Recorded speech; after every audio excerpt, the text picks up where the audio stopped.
Bienvenidos, bienvenidas a este webinario que organiza el COMEXI junto con el grupo de reflexión acerca de el futuro de las relaciones exteriores de México, un grupo independiente, México en el mundo, para hablar sobre una publicación que desarrollaron recientemente sobre política exterior y debilidad institucional. En esta ocasión tenemos un grupo de personalidades, de expertos, expertas en el ámbito de las relaciones exteriores de México, incomparable, de manera que nos da mucho placer desde el COMEXI tener la oportunidad de que se presente este documento por este medio. Quisiera presentar en un primer momento a la maestra Olga Pellicer. Ella es internacionalista con una larga carrera en la academia y en el servicio exterior mexicano. Ha servido a México como embajadora en Grecia, en la delegación ante la ONU en Nueva York, en Austria y otros organismos internacionales con sede en Viena. Fue directora general del Instituto Matías Romero de Estudios Diplomáticos de nuestra Cancillería y ha sido profesora investigadora en diversas instituciones de educación superior como el Colegio de México, el CIDE y actualmente lo es en el Instituto Tecnológico Autónomo de México. Ella es colaboradora semanal desde hace más de 10 años en la revista Proceso, en la leemos cada semana y aprendemos de su visión sobre diferentes aspectos de la política exterior de México y del acontecer internacional. Muy bienvenida, Olga, y gracias por la confianza de estar el día de hoy con el COMEXI. Igualmente presento a Roberta Layú. Ella es miembro del Servicio Exterior Mexicano, ha sido embajadora de México en Austria, Cuba, Bolivia y España, así como también representante permanente ante la Organización de Naciones Unidas en Viena y posteriormente en Nueva York.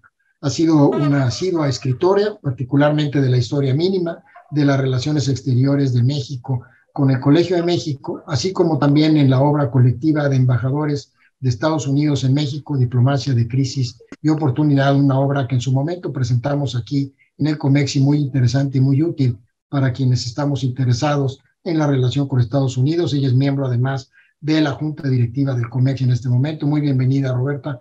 Muchas gracias igualmente. Susana Chacón es internacionalista, analista internacional. Ella es co-coordinadora del Grupo México en el Mundo. También lo ha sido del Grupo Interinstitucional de Estudios de Estados Unidos.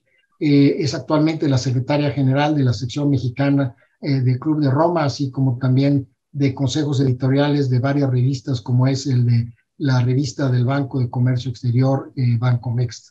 Ella cuenta con una licenciatura en Relaciones Internacionales por la Universidad Iberoamericana, maestrías en la Universidad de Harvard y en el CIDE, así como también un doctorado en Historia por la Universidad Iberoamericana. Ha sido investigadora en visitante en diversas universidades, como lo es la Universidad de Georgetown en Washington, así como también en el propio Colegio de México. Es autora y coordinadora de 10 libros y de varios capítulos en otros libros más. Muy bienvenida, Susana, muchas gracias por acompañarnos. Gracias. Guadalupe González, conocida por todos con cariño como Walu. Muy bienvenida, Walu, como siempre. Ella es profesora e investigadora asociada del Centro de Estudios Internacionales del Colegio de México. Es directora fundadora del Proyecto de Opinión Pública y Política Exterior de las Américas y el Mundo de la División de Estudios Internacionales del CIDE, que es un proyecto fantástico porque nos permite conocer cómo se aprecia desde México al resto del mundo, particularmente Estados Unidos, y también conocer cómo nos ven del resto de los países a México. Ella ha participado muy activamente con la Comisión México-Estados Unidos para el Intercambio Educativo y Cultural, COMEXIUS. En su momento obtuvo la cátedra Matías Romero de la Universidad de Texas en Austin. Walu es autora de artículos y libros en relaciones internacionales, interamericanas y política exterior. Señalo algunos de ellos, el más reciente, que es ¿Qué esperar del rol de México en el Consejo de Seguridad, en este caso frente a Naciones Unidas, y otro más, América Latina en el imaginario social mexicano? Muchas gracias, Walu, muy bienvenido. Igualmente le doy la bienvenida a Luis Herrera Lazo, un reconocido internacionalista mexicano, director general de Grupo Copan. Él es egresado del Colegio de México y de la London School of Economics. Él fue servidor público en el gobierno federal de nuestro país del año 1983 al año 2018 en las secretarías de Gobernación, Relaciones Exteriores y Hacienda y Crédito Público. Fue el director de la Escuela de Inteligencia del CISEN, así como también cónsul general de México en San Diego. Ha sido escritor acerca de temas de inteligencia, seguridad nacional, seguridad pública, política exterior, inmigración, y pues nos honra mucho que en esta ocasión nos acompañe Luis. Muy bienvenido, mucho gusto en verte, muchas gracias por estar con nosotros.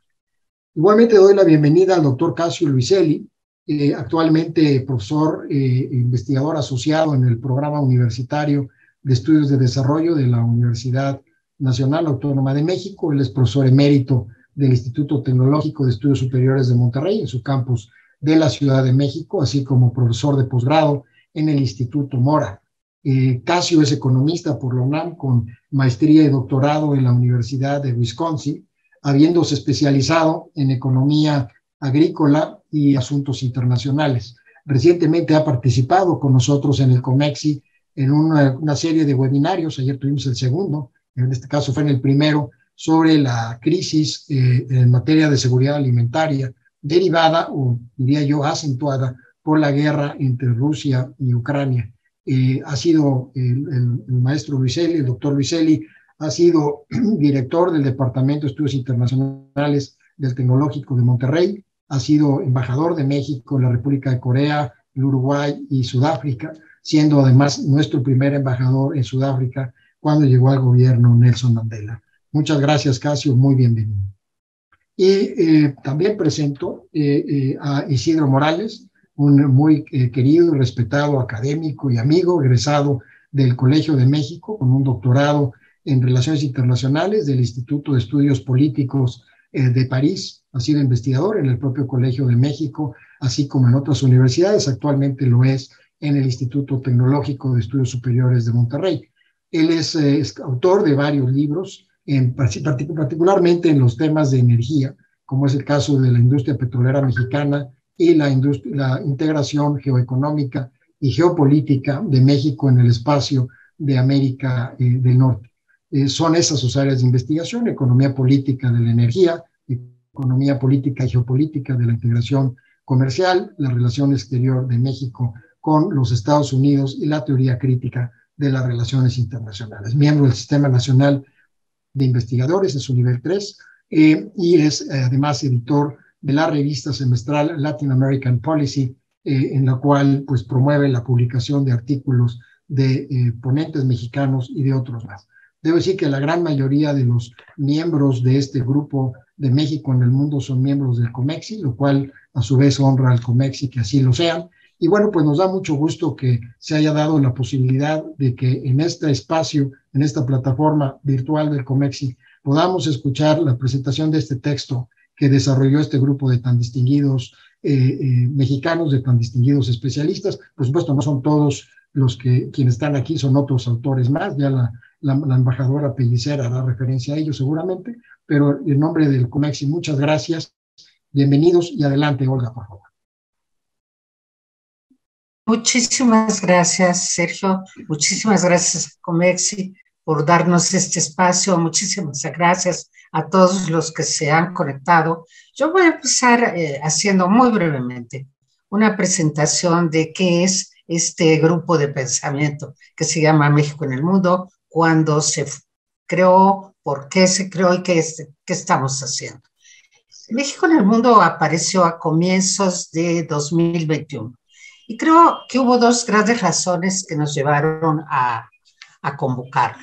Por una parte, ya en 2021 es un momento en que la influencia de los factores externos en la vida interna de México se advierte que es quizá más fuerte que en otras épocas. Y también es una época en que hay un descuido por parte de los sectores gubernamentales de la política exterior. Todos sabemos que el señor presidente López Obrador ha declarado muchas veces que para él lo que tiene prioridad, a lo que le pone toda su pasión y todo su interés son los problemas internos, pero que en el caso de la política exterior son solamente algunos temas los que le interesan.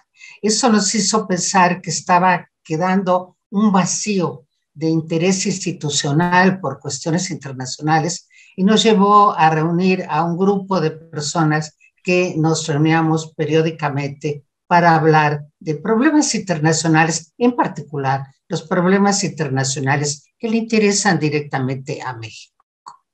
Debo decir que la mayoría de los miembros de este grupo, así como son miembros de Comexi también, la mayoría son también miembros del Club Tepoztlán Víctor Urquidi.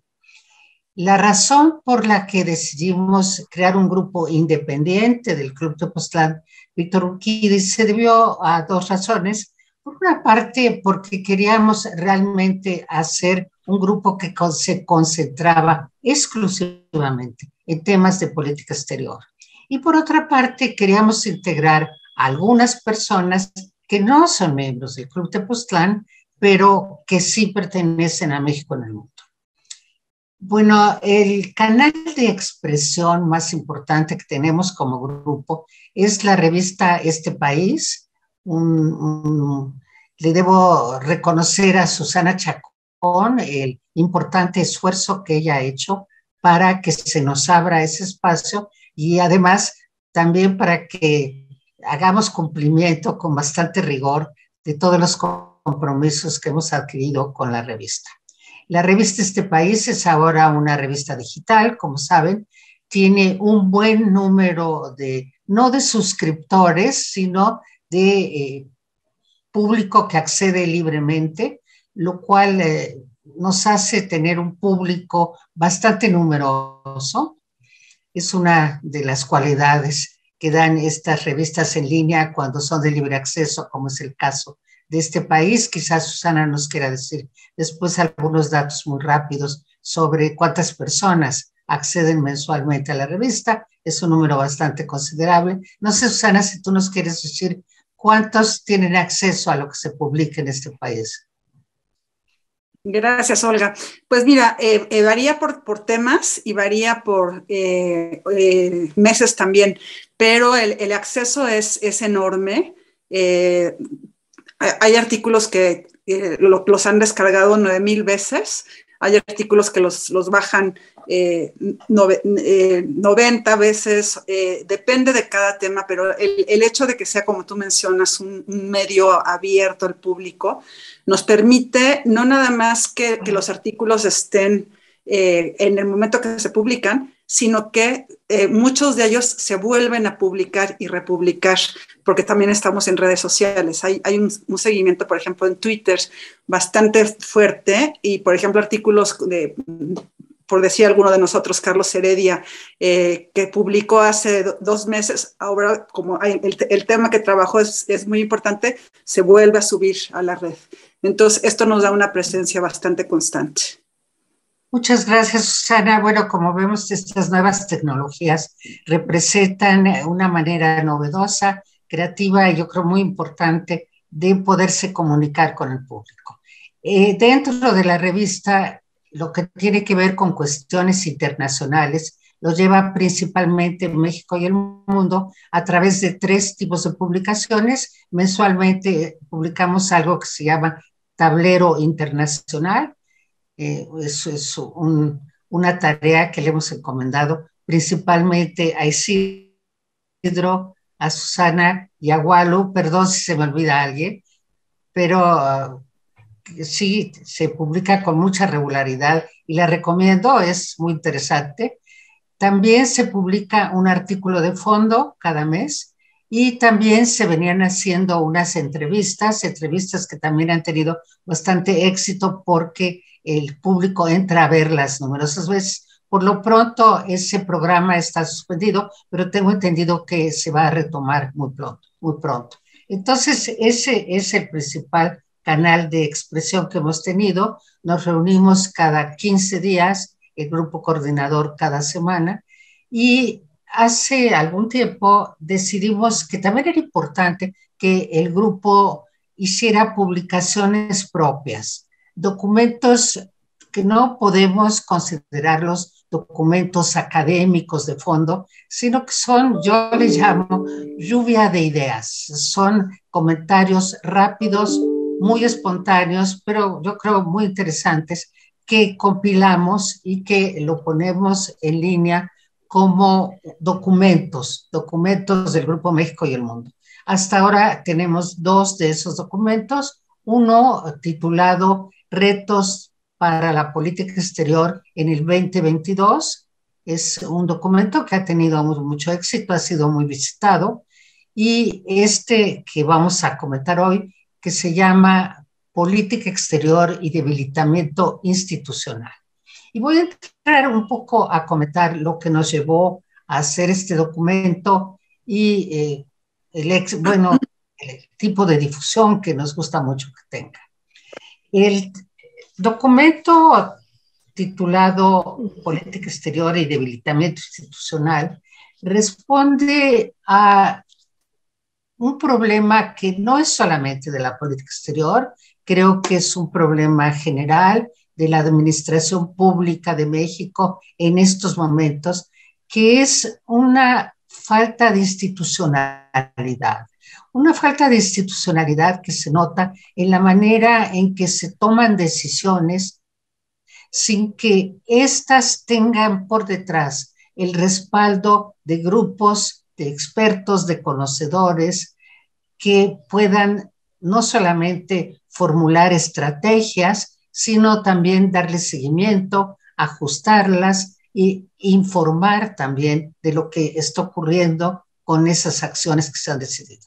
Creo que un ejemplo muy clásico es algunas decisiones en materia de política exterior que han sido tomadas desde el momento de la mañanera, un importantísimo programa de comunicación por parte del presidente de la República, pero que al mismo tiempo carece de institucionalidad en el sentido de que fuera de ser anunciado, no se sabe nunca realmente cuáles son las instituciones que le van a dar seguimiento, cuánta solidez tienen esas instituciones para llevar adelante las decisiones que se anuncian, sobre todo qué tipo de seguimiento se les da y cómo se evalúan sus resultados.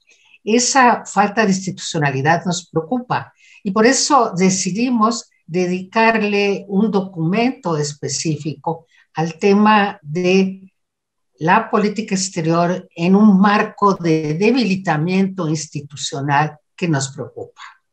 Este documento está dividido en 3 grandes secciones. Una primera sección que trata sobre las instituciones encargadas de la política económica internacional de México. Una segunda sección que trata sobre las instituciones directamente encargadas de conducir la política exterior, en particular la Secretaría de Relaciones, y una tercera sección que ya va a los casos específicos de algunos países o algunas regiones y el grado de institucionalidad que existe para las relaciones con esas regiones, que son principalmente Estados Unidos y América Latina. Advierto que en este documento están fuera regiones que son muy importantes para las relaciones exteriores de México, como es Europa y también como es Asia. Creo que es una tarea pendiente que hagamos más tarde un seguimiento de qué ha ocurrido con las relaciones de México hacia esas regiones y cuáles son las instituciones que se encargan o se encargarían de realmente hacer una definición estratégica de qué tipo de acciones queremos llevar a cabo, por qué y cómo se van a evaluar, etcétera, etcétera. Bueno, creo que con esto ya he dado una visión. Algo que me falta es quiénes forman parte de este grupo. Bueno, hay un primer grupo, lo que sería el grupo fundador, que estaba formado por aproximadamente 12 personas, si recuerdo bien. Ese grupo lo ampliamos a comienzos de este año, cuando invitamos a otras 7 personas a ser parte del grupo. En el documento al que ustedes tienen acceso, vienen los nombres de todos los participantes. Se trata siempre de personas que han desempeñado alguna labor en materia de relaciones exteriores de México. Y la han desempeñado sea desde la vida pública, han sido embajadores o han sido altos funcionarios en la Secretaría de Relaciones Exteriores u otras secretarías, la de Economía, etcétera, y también de académicos que hemos dedicado pues muchísimos años. Realmente nuestra especialidad ha sido Relaciones Exteriores de México. Creo que con esto ya agoto lo que querría decir sobre qué es, cómo opera y cómo se ha conformado este grupo de pensamiento. Y solo haría un último comentario. Muchas reflexiones se han puesto sobre la mesa en los últimos días sobre cuál es el papel de los grupos de pensamiento. Uno tan importante como COMEXI, uno pequeño como México y el Mundo, otros como el Grupo de Nuevo Curso de Desarrollo, que desde hace muchos años trabaja dentro de la Facultad de Economía de la Universidad Nacional Autónoma. ¿Cuál es nuestra función respecto al impacto que tenemos sobre quién y para qué? Y yo querría hacer notar que estamos en un momento quizá espléndido para que sea la ciudadanía, que sean los grupos de pensamiento, que sean los académicos, los empresarios, los que trabajan en el sector público o en cualquier otro tipo de organización. Es el momento de que se expresen. Estamos al final, bueno, en el último tercio de un sexenio. Muy pronto, quizá en 1 año y medio, se iniciará ya un proceso electoral y creo que es el momento para que hable la ciudadanía, no necesariamente a través de los partidos. No está mal que sea a través de los partidos, por el contrario, yo estoy muy a favor, me parece bien, pero hay algunos ciudadanos que no encuentran que sean las vías partidarias las que les están resultando más atractivas en este momento. Es una opinión, repito, eso no necesariamente creo que así deba ser, eso creo que está ocurriendo. Y entonces estas dificultades para expresarse por las vías partidarias, creo yo que le da un buen momento a que sean grupos de pensamiento independientes, de toda forma, de todo color, los que en este momento den a conocer lo que son sus puntos de vista sobre lo que sería deseable para el futuro del país. Bueno, hasta ahí lo dejo y ahora voy a pasar a dar la palabra a quienes nos van a hablar del documento Política Exterior y Debilitamiento Institucional. En primer lugar, le doy la palabra a Susana Chacón, quien se va a referir principalmente a lo que ocurre en la Secretaría de Relaciones y algunas ideas que ella tiene sobre la necesidad de institucionalizar mejor la coordinación entre diversas secretarías de Estado a través de la creación de un gabinete de política exterior. Susana, tienes la palabra. Muchísimas gracias, Olga. Gracias a todos ustedes por estar este día con nosotros. Este tema de la falta de institucionalidad en el gobierno en general, pero particularmente en el caso de política exterior, que es el que nos invita el día de hoy, lo vimos desde el primer momento del sexenio, desde la toma de protesta del presidente el 1 de diciembre de 2018, avisa que va a haber cambios sustanciales en la Secretaría de Relaciones Exteriores, que va a tener mucho mayores atribuciones, y esto va acompañado de que también desde el primer momento se cancelan todas las oficinas de representación de México en el exterior, como por ejemplo era ProMéxico, el Consejo de Turismo, todas las representaciones que tenía la Secretaría de Economía en el extranjero, la Secretaría de Agricultura y Desarrollo Rural, en fin, todas las instancias que no fueran o la embajada o el consulado de representación en el exterior se cancelan completamente. Entonces, a partir de ese momento suceden varias cosas, porque Cancillería tiene que retomar todas estas labores, como sería, por ejemplo, la promoción turística o la promoción de inversiones.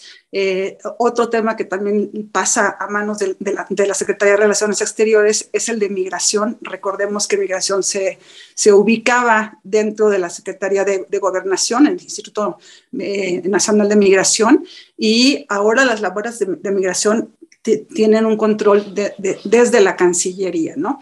Entonces aquí vemos que se tiene que reorganizar las funciones de relaciones exteriores. Desde el 2019, por ejemplo, desde enero de 2019, hay relaciones muy claras con la Secretaría de Economía y con el Consejo Mexicano el famoso COMCE, de Comercio Exterior, para ver realmente cómo pueden cooperar la Cancillería con esta Secretaría y con el Consejo. En 2020 sucede lo propio con el Consejo de Turismo, en donde hay una reunión con la Secretaría de Turismo y, por supuesto, con empresarios del sector, y también especialistas, ¿no? Y aquí vemos que se cambia mucho a partir de lo que va a ser el Reglamento Interior de Relaciones Exteriores, que funciona desde 2020, en donde nos dicen que claramente el canciller va a tener una dirección ejecutiva de estrategia y diplomacia pública. Y esto va a contar con 3 direcciones generales. Una para justamente lo que va a ser la diplomacia cultural, otra la diplomacia de turismo y otra lo que sería la diplomacia para el impulso económico global. Todo esto depende del canciller, y aquí vemos que pues, realmente sí se le dan mucho mayores atribuciones a la Cancillería, pero no se le dan ni recursos materiales adicionales, ni tampoco recursos humanos. Como pasó también en básicamente todas las secretarías, vimos en Cancillería que todas las direcciones generales adjuntas desaparecieron, que todos los puestos que eran por honorarios también desaparecieron, y por supuesto estas atribuciones que eran dentro del personal del Servicio Exterior Mexicano y quienes están en las embajadas y los consulados. Entonces aquí no nada más se desaparecen puestos y, por supuesto, se incrementan las atribuciones, sino que el presupuesto mismo desde 2019 ha venido reduciéndose. Y los salarios de los mandos medios y superiores también se redujeron de 17% a 47%. Entonces, imagínense ustedes el ánimo que hay dentro de la Cancillería cuando además se les están reduciendo los salarios de manera drástica y cada vez tienen más labores que seguir, ¿no? Entonces, aquí Susana, muchísimas gracias. Creo que nos has dado un cuadro muy completo. Veo que cometí el error de no señalar que tienen 5 minutos y tus 5 minutos, perdóname, pero ya terminaron. Va a haber una segunda ronda donde puedes añadir algo, y voy a dar ahora la palabra a Luis Herrera. Gracias, embajadora. Bueno, primero que nada, un gran gusto estar en este espacio. Gracias a Sergio y usted por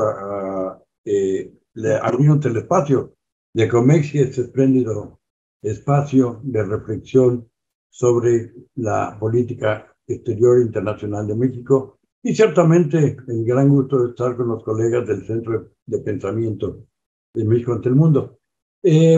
A todos los que nos acompañan hoy, muy buenos días. Miren, a mí me tocó introducir un tema en este documento un tema que se habla poco, y es el del quehacer de la inteligencia y la política exterior. Y déjenme justificar el por qué hacemos esto. Hacemos esto porque, como todos saben, a lo largo de la historia nos encontramos con que la principal preocupación de cualquier Estado o entidad política son sus amenazas del exterior para precisamente custodiar su sobrevivencia y su permanencia. Y bueno, si no hay información, pues no hay diagnósticos, no hay estrategia, no hay planes y no hay gobierno. Ahora hay de información a información. ¿Y cuál es la información que genera la inteligencia? ¿Y por qué es importante para la política exterior? Bueno, lo primero que yo les diría es que la inteligencia va mucho más allá del espionaje. El espionaje es simplemente una forma de recolección de información, usualmente clandestina y con riesgo, pero es nada más un eslabón de la cadena de lo que es la inteligencia, que es una metodología de recolección, análisis y procesamiento de información para identificar las amenazas a un Estado. Pero hoy en día esas amenazas se han diversificado. Antes la principal amenaza era la guerra. Ahora las amenazas han diversificado y son de todo tipo o en todos los ámbitos. Pero también hablamos de las oportunidades, de las áreas de oportunidad, que es para lo que nos sirve la inteligencia. Y fíjense que hoy en día pues encontramos que el mundo se ha convertido en un gran tianguis de información, con múltiples jugadores que recolectan, procesan, intercambian y explotan información de inteligencia, con personal altamente capacitado, tecnología de vanguardia y sistemas de información y análisis muy sofisticados para cumplir sus funciones. La mayor parte de los estados aprovechan sus embajadas y consulados para recabar la información de su interés. ¿Qué sucede en nuestro país? En nuestro país existe un Consejo de Seguridad Nacional. Pensaríamos que en ese Consejo de Seguridad Nacional habría la formulación de la Agenda Internacional de Riesgos. ¿Qué nos preocupa a México con el exterior? Bueno, pues les tengo una mala noticia porque creo que no lo hay. México cuenta actualmente con 80 embajadas, 67 consulados, 7 misiones permanentes ante organismos internacionales y 3 oficinas de enlace en el exterior, pero no hay una agenda internacional de riesgo ni un programa sistemático de recolección, procesamiento y explotación de la información. Y por lo tanto carecemos de una estrategia y un plan de búsqueda con la coordinación necesaria entre las distintas instancias. O sea, ¿qué es lo que México necesita saber? ¿Cómo le vamos a hacer para saberlo? ¿Quién lo va a procesar y quién lo va a aprovechar? Y otro punto aquí es, en inteligencia, la cooperación internacional.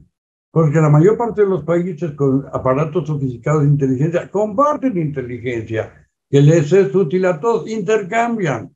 La inteligencia también es una mercadería, como dirían los economistas, y por lo tanto tiene un gran valor en el mercado. Creo que México, por su ubicación geopolítica, por el tipo de interacción e interés que tiene con el exterior, requiere un aparato de inteligencia internacional acorde con sus necesidades que a la fecha todavía no tenemos. Bueno, pues este es el tema que a mí me tocó introducir en este documento, que me parece un tema fundamental. Como quien ha sido partícipe del ámbito de la inteligencia y la seguridad nacional y del ámbito de la diplomacia mexicana en los dos, formal y activamente. Y de nuevo, pues muchas gracias y un gran gusto en estar con ustedes esta mañana. Espero que lean nuestros artículos. Muchísimas gracias, Luis. Interesantísimo tu señalamiento sobre esa omisión que tenemos en materia de cooperación y de utilización de información para tener la información que se requiere, para saber cuáles son los riesgos para México desde el exterior. Tienes toda la razón. Y ahora yo le voy a dar la palabra a Roberta Layún. Muy buenos días. Quiero agradecer muy especialmente al doctor Sergio Alcocer y a Comexi el haber acogido la iniciativa de que México en el mundo presentara su último documento aquí en Comexi. Me toca hablar a mí sobre el tema de América Latina y quisiera iniciar hablando de que el problema de la debilidad institucional no se limita al interior de México, sino también a las instituciones que tradicionalmente han buscado el acercamiento, la integración de los países de América Latina y el Caribe. Obviamente, el organismo más antiguo es la propia Organización de Estados Americanos, que atraviesa por una enorme crisis a partir de lo que llamamos hoy en día, por abreviar, la crisis de reconocimiento de Venezuela, que se ha extendido a los demás organismos regionales y subregionales de la región, y que en este contexto fue muy importante la presidencia mexicana de la CELAC, de la Comunidad de Estados Latinoamericanos y del Caribe, porque es la única instancia que agrupa absolutamente a todos los países de América Latina y del Caribe, y que permitió realmente su supervivencia. Fue muy importante, no sé qué hubiera pasado con CELAC si México no asume la presidencia. Podría haber pasado como el UNASUR, que ya desapareció, y creo que es importante que exista esta instancia de diálogo regional que abarca a todos los países. En el artículo del documento que presentamos, yo hablo de la cooperación que fue posible llevar a cabo a pesar o justo por la pandemia, en donde se estableció una cooperación en materia de salud que culminó con la preparación de un plan elaborado por la CEPAL, la Comisión Económica para América Latina, para enfrentar de manera integral los problemas de salud, pero que no se limitó a la cooperación en materia de salud, sino que abarcó también el área de alimentación a través de la Oficina Regional de la FAO, y también en el ámbito de educación, con todos los retos que surgieron de educación a distancia en la pandemia. Lean el artículo. Lo que yo quisiera agregar esta mañana es que esa supervivencia de CELAC se ha seguido adelante con la presidencia argentina en el año de 2022. Hoy aparece en la prensa distintas notas de un importante seminario que tuvo lugar ayer en Buenos Aires con la participación de presidentes, expresidentes y distintas personalidades de América Latina, que yo veo con entusiasmo como el principio de un diálogo regional que va más allá de los gobiernos y que justamente se aboca a un tema fundamental que nos preocupa a todos. ¿Cuál es el modelo de desarrollo? ¿Cómo vamos a retomar el crecimiento de América Latina en un momento en que la región se ha visto tan dramáticamente afectada por la pandemia, con un crecimiento cero en muchos países, bueno, negativo durante la pandemia, pero que no ha recuperado su ritmo, y sobre todo con una falta de institucionalidad para buscar un nuevo modelo? Es obvio que el modelo prevaleciente del consenso de Washington, el modelo neoliberal, se ha agotado, pero eso no quiere decir que por ello debamos devolver a modelos previos como el de sustitución de importaciones. Hay que buscar un modelo que vaya actual a la situación mundial y propia de América Latina, y que tome en cuenta la importancia de los objetivos de desarrollo sustentable de las Naciones Unidas, que sea un desarrollo, un crecimiento más inclusivo, que tome en cuenta el medio ambiente y que tome en cuenta todos los recursos de la sociedad. Yo creo que en los años por venir, pero de manera inmediata, de manera acuciante, este debate tiene que tener lugar. ¿Cómo retomar el crecimiento de América Latina y cuál debe ser el modelo a seguir? Muchas gracias. Muchas gracias, Roberta. 5 minutos exactos. Gracias por el tiempo. Le doy ahora la palabra a Walo.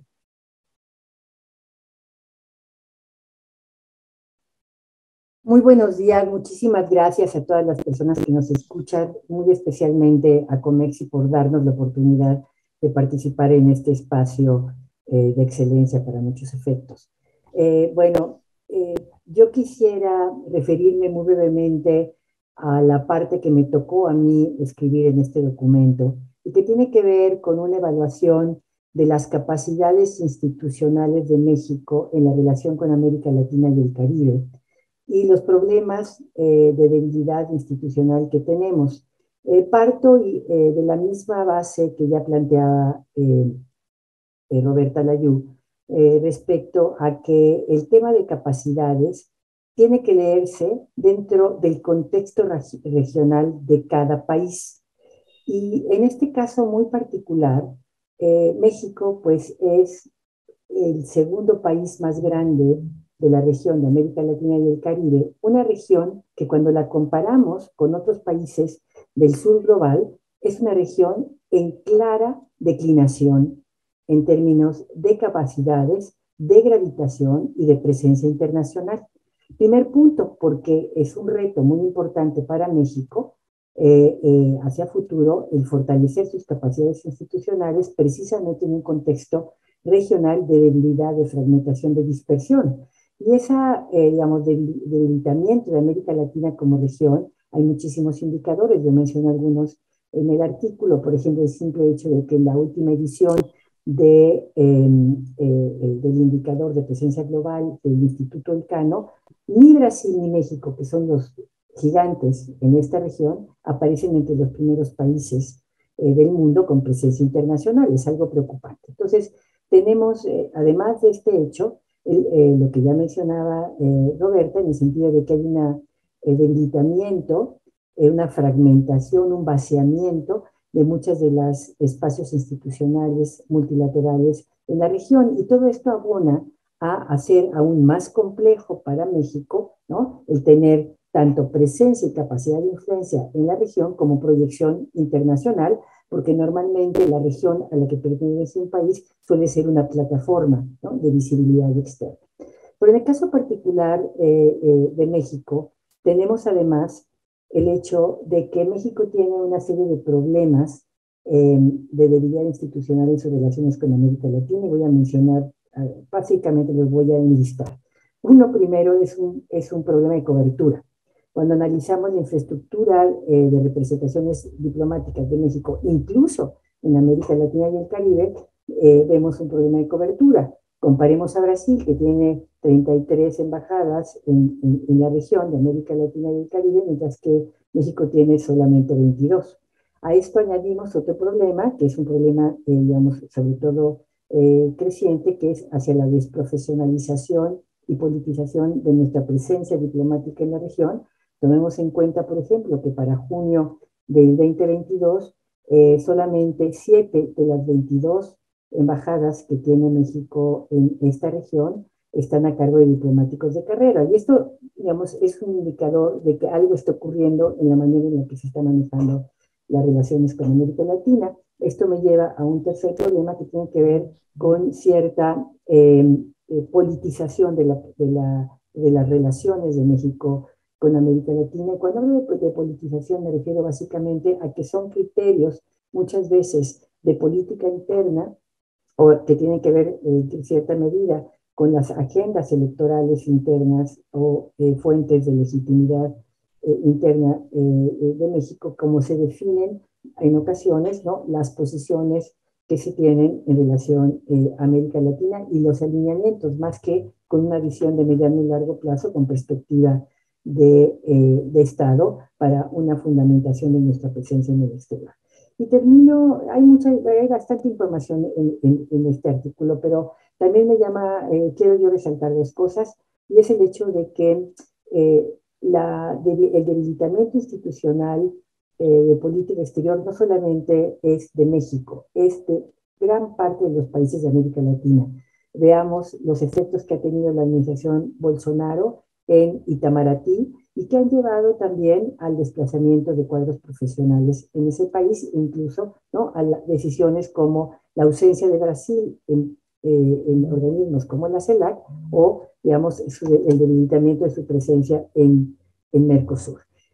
El último punto que me parece importante resaltar de este artículo, sobre todo que tiene que ver con el futuro, es el hecho de que la relación de México con América Latina y el Caribe, un instrumento básico es el instrumento de cooperación internacional para el desarrollo. Cada vez es más importante este instrumento, y aquí sí vemos en toda la región un fortalecimiento. Y hemos estado viendo cómo se han venido construyendo agencias de cooperación internacional en la región, incluida la de México, la más reciente, la de Argentina. Y esa es una beta, un área de oportunidad que México puede fomentar a futuro. Hasta aquí mis comentarios y los invito a leer este documento que espero que les resulte de interés. Muchísimas gracias, Walo. Nos has dado una visión realmente muy rigurosa de este debilitamiento institucional de América Latina en su conjunto, y también el tipo de retos y de oportunidades que se abren hacia el futuro. Bueno, le doy ahora la palabra a Casio Lucelli. Casio. Muchísimas gracias, Olga. Qué gusto, queridos amigos, estar con ustedes, compartir algunas reflexiones breves. Yo soy un poco ajonjolí de todos los moles porque soy miembro del Grupo Tepoztlán, del COMEXI, del nuevo curso de desarrollo también, así que estoy un poco en todos lados y me apena un poco porque quizá ya estoy muy visto. Yo voy a hacer algunas reflexiones tomando en cuenta lo que mis colegas dijeron. Yo estoy muy de acuerdo con lo que han dicho en general, y creo que vimos una dolorosa implosión institucional de América Latina. Hay una especie de pasmo con América Latina que pues me preocupa, nos preocupa a aquellos que nos hemos por muchos años dedicado y trabajado el tema latinoamericano, ya sea desde trincheras académicas o trincheras diplomáticas. En ese sentido, inserto mi comentario. Yo creo que México tiene un papel, una responsabilidad muy importante. Es objetivamente un país importante. Se lo digo siempre a mis alumnos con datos, con estadísticas, no con una cuestión emotiva. México es México y cuenta y pesa. Y creo que ese peso debe proyectarse mejor. Ese quizá es mi punto básico. Yo tengo muy buena impresión de mi Cancillería, aparte que le tengo cariño y lealtad. La Cancillería mexicana, yo creo que solo después de Itamaraty es la Cancillería más armada, más sólida de América Latina. Ahí está la heroica Torre Tagle peruana, pero pues Perú es un país más pequeño, con menos recursos. Pero creo que nos falta algo importante, proyección. La palabra que yo diría clave es proyección. Con mi queridísimo y siempre extrañado Mauricio de María y Campos, hicimos un trabajo los dos, preocupados por África, por la absoluta negligencia hacia África de México en general. Y ahí está, por ahí está, lo publicamos creo que en la revista Comercio Exterior, Mauricio y yo. Ahí está, por ejemplo, un espacio de proyección de México que no está siendo debidamente utilizado. Creo que tenemos, si no me equivoco, 8 embajadas, Brasil tiene 30 y tantas embajadas, y bueno, Brasil está enfrente y tiene un nexo con África muy peculiar que se acepta y que se entiende, pero México tiene que tener más presencia. Y otro espacio donde no tenemos ninguna proyección es Asia Central.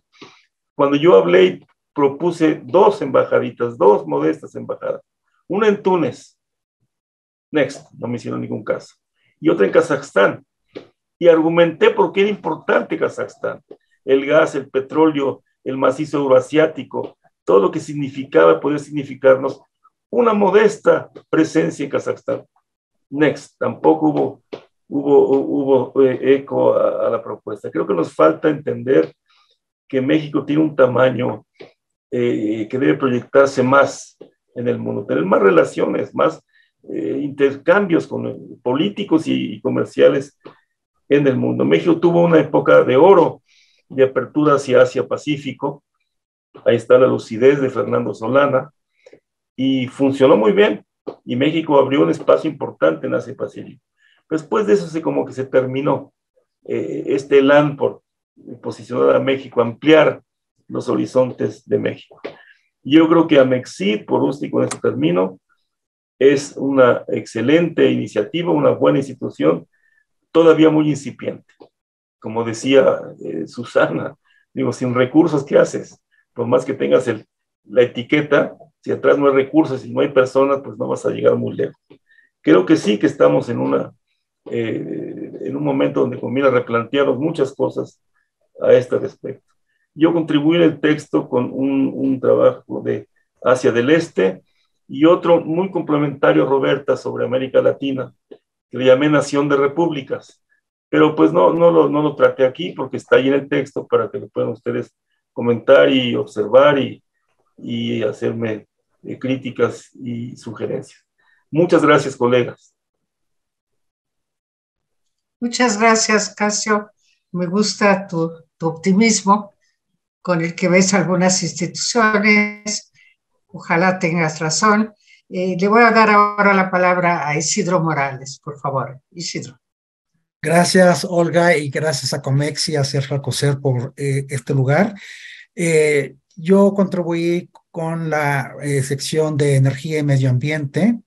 Y justamente en este rubro, creo que en la última década ha habido una gran proliferación institucional en México a nivel interno más que externo.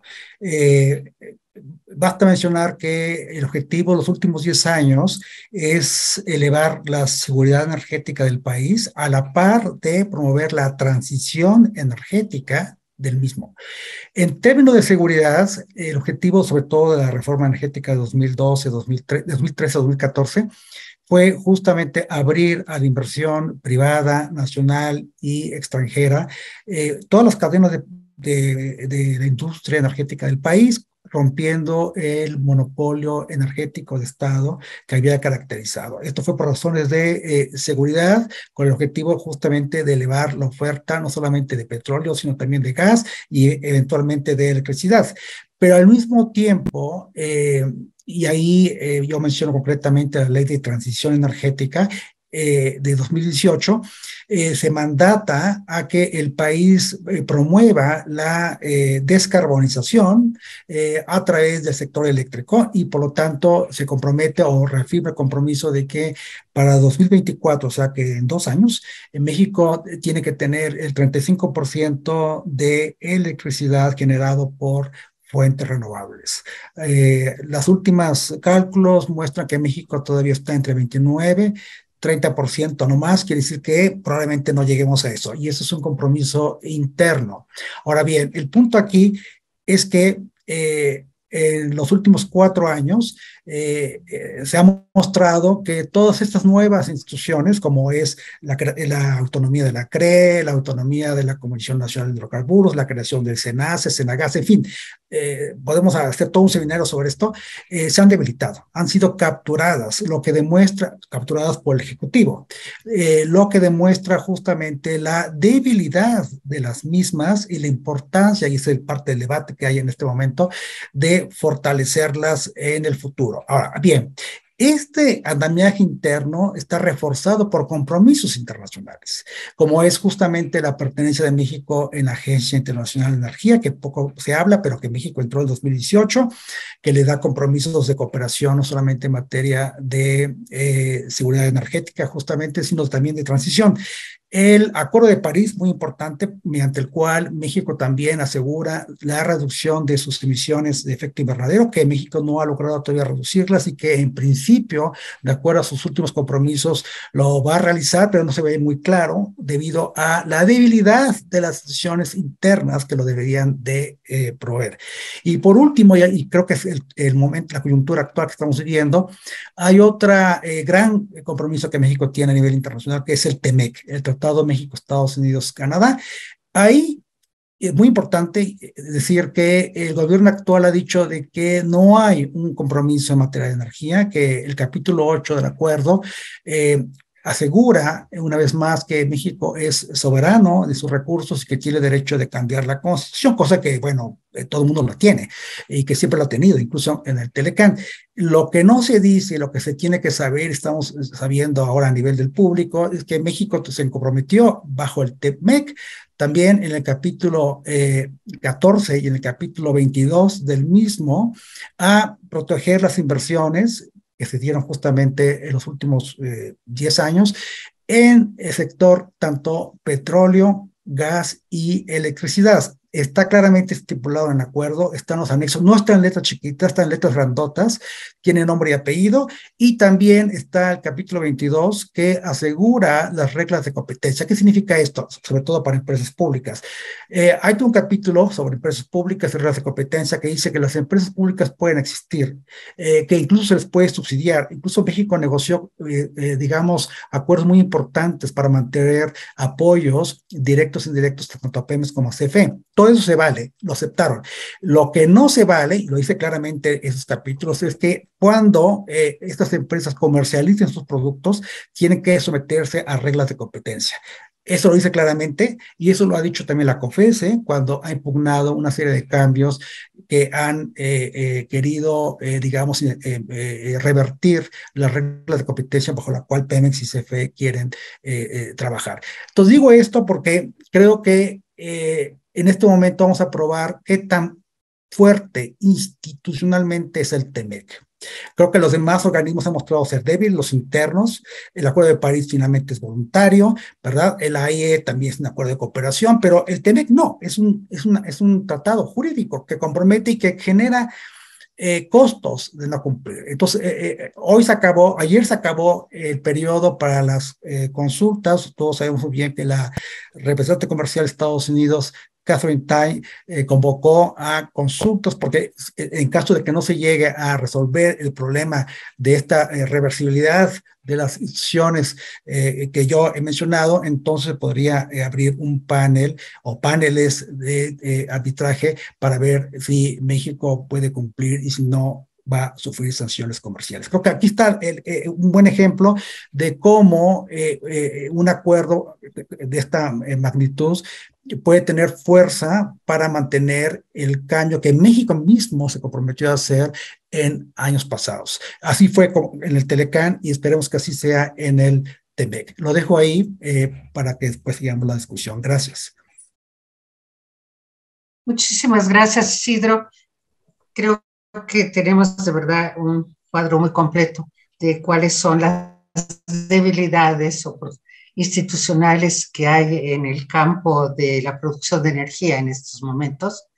Y me hubiera gustado tener una segunda ronda entre nosotros, pero veo que el tiempo se nos está agotando y que hay algunas preguntas por parte del público. Entonces voy a pasar a ver estas preguntas.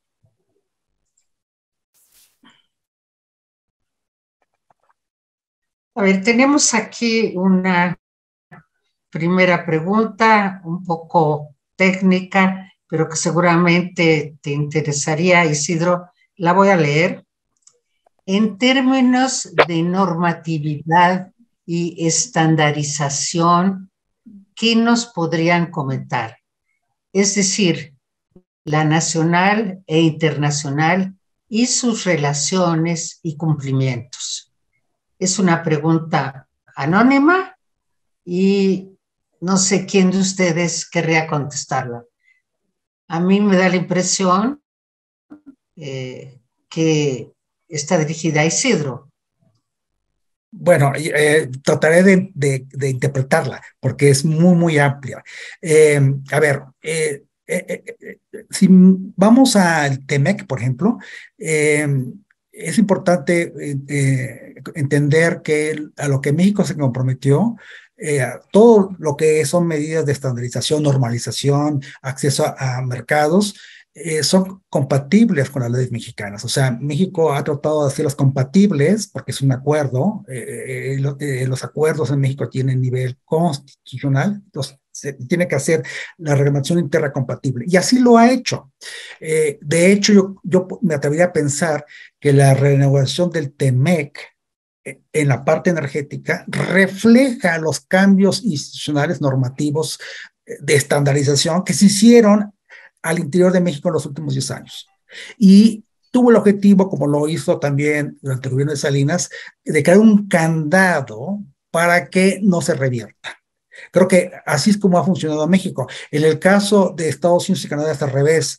El caso de Estados Unidos, como no es un tratado, it's not a treaty, es un acuerdo, tiene que, bueno, obviamente se ratifica por el Senado, pero tiene que hacerse compatible con las reglas, con las normativas internas, entonces es al revés, tiene que irse adaptando y a veces hay instancias jurídicas que no lo aceptan, entonces ahí entran una serie de incompatibilidades.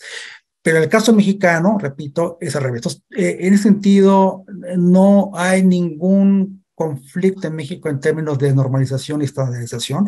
Creo que México aceptó esas reglas porque ya las había cambiado internamente y simplemente hay que respetarlas. Yo lo interpretaría así, esa pregunta que fue tan amplia. Muchísimas gracias. Bueno, no encuentro. Sí, hay una segunda pregunta de Alejandro Pescador, que dice lo siguiente.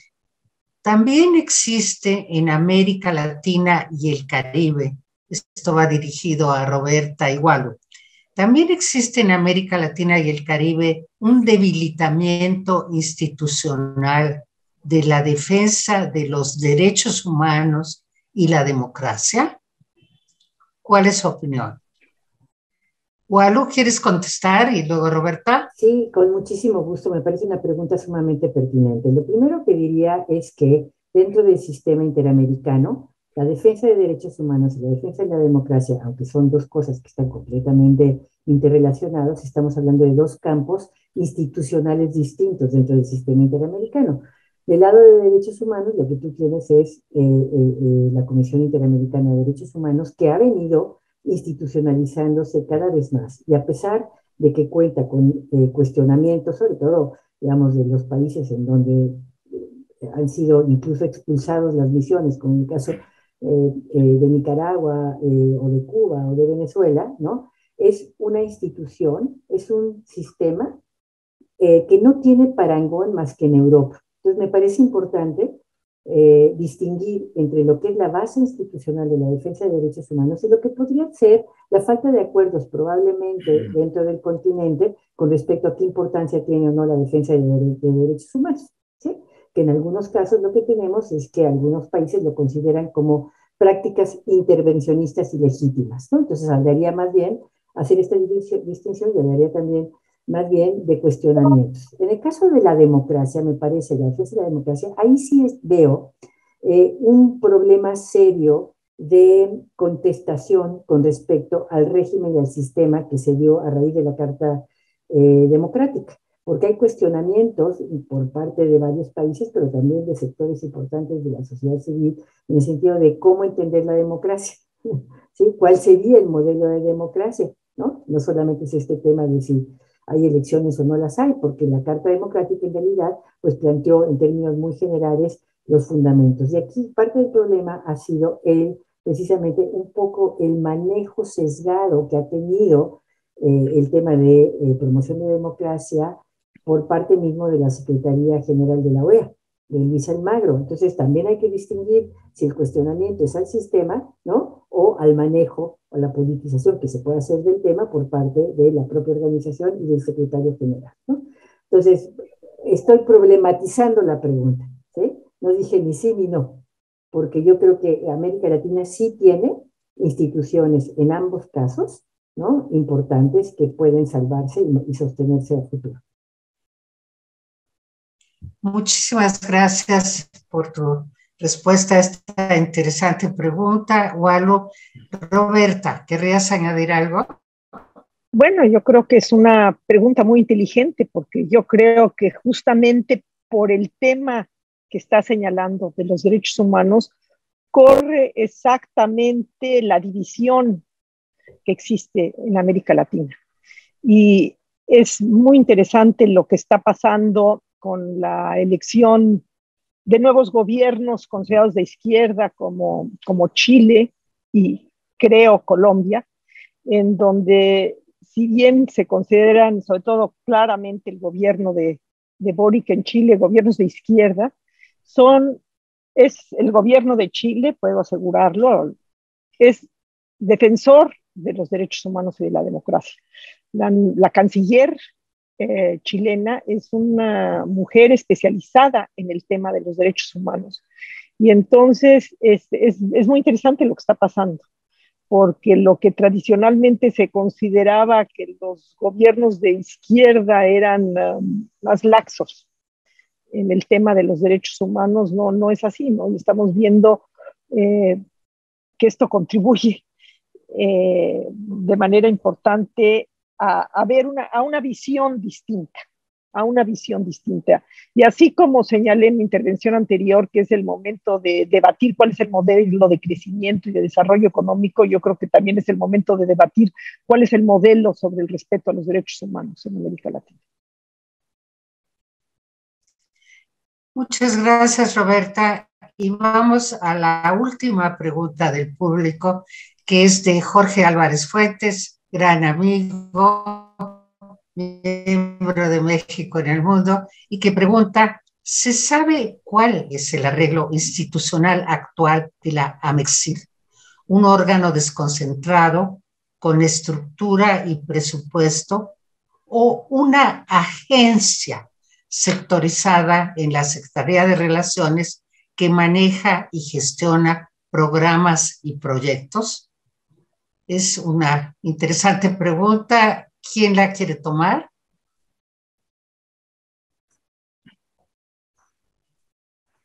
No sé. Roberta. En lo personal, estoy poco familiarizada en estos momentos con el trabajo de la AMEXID y no querría incursionar en un tema que no conozco bien. No sé, Roberta, si tú tienes alguna opinión sobre lo que está pasando en AMEXID. Bueno, yo hasta que me jubilé de la Secretaría de Relaciones Exteriores el año pasado, yo entendía que era un órgano desconcentrado de la Secretaría de Relaciones Exteriores, pero pues las cosas pueden haber cambiado en el último año.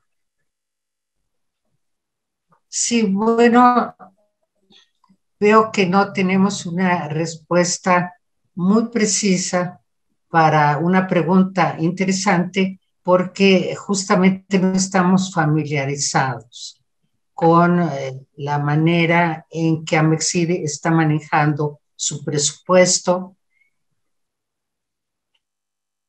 y lo vamos a dejar ahí. No queremos comprometernos si no tenemos suficiente información para ser rigurosos en nuestra respuesta.